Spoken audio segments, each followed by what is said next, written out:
Hi. Yeah, I'm Eric G. I'm going to talk briefly about a little project we did with our maker community. So the thing is, makers and burners. What's the difference exactly? Nobody can really tell. We both make things, we both construct things, we both are maybe kind of a little shy and odd at times. We have our own little insular groups. But I mean, what fundamentally is the difference? Is it that one has a gear and one has a tutu and some principles? I mean, it's got to be a little bit more than that or a little bit less than that. We wanted to find out what it was. We were getting curious about these makers, and we found out later they're getting curious about us.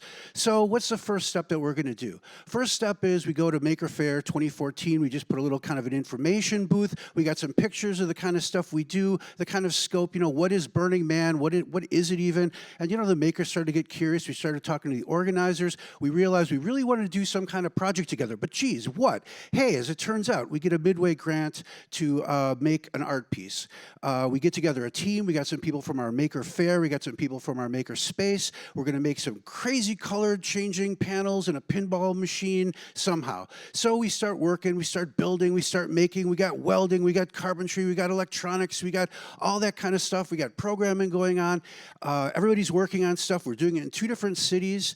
And what's really helpful is when you hang out with some makers is that here's like an example of a precision cut, multi-layer, laser etched assembly basically to put fingers in so the machine can count them wrong. And this guy, we talked about this, and the guy from the Makerspace just comes in and says, oh yeah, here it is. And he just drops 2 of them on the table.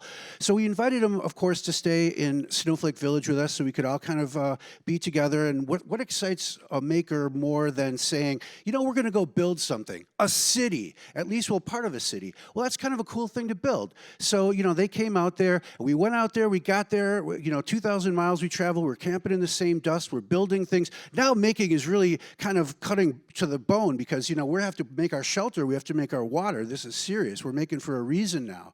Finally, we get there, we get ready, we bring our piece to the Midway, we're wheeling it in, and then, it's starting to sink in. Hey, this is pretty important. We're putting our art piece in a pretty vital realm here. And, they start to get all excited. So we get in there, and it's a dust storm is blowing and stuff, and, we put it all together and bang it all on the ground. The parts come together there for the first time ever, having been made half in Milwaukee, half in Madison. This is part of our build crew here. The other ones were, I don't know, loading the truck or something. So now it's there. So what? Well, now what's going to happen? We brought it all this way here. For what? But then we came back later, and this is the excitement. We enjoyed the others enjoying it. We saw people looking into the exhibit, people looking out of the exhibit, people having their fingers counted wrong. We saw people just sitting in circles in the dust, just sitting there talking and enjoying the thing. And that's part of the pleasures when you bring something other people enjoy. So like 3 weeks after we got back, there it is. We're taking it to Maker Faire 2015, where they put it in this really nice big room, giving us a lot of space. We brought other exhibits we'd made before for Burning Man. And what was really nice is the stuff looks really good in the dark. So they had created a gigantic room that was darkened because now they knew us. And this is for all sorts of things that rely on light and things that work better in a little dim area, not your typical fluorescent glare kind of makerspace thing. So they had a dark area and a light area. Now, right after this, a week later, some of the makers came to our tiny decomp. And so then they could kind of see, our whole environment and our whole vibe and our created art pieces and kind of hang out and do the gifting and the decommodification and stuff. And we learned some interesting things. We learned, for example, that Tesla coils can cook marshmallows.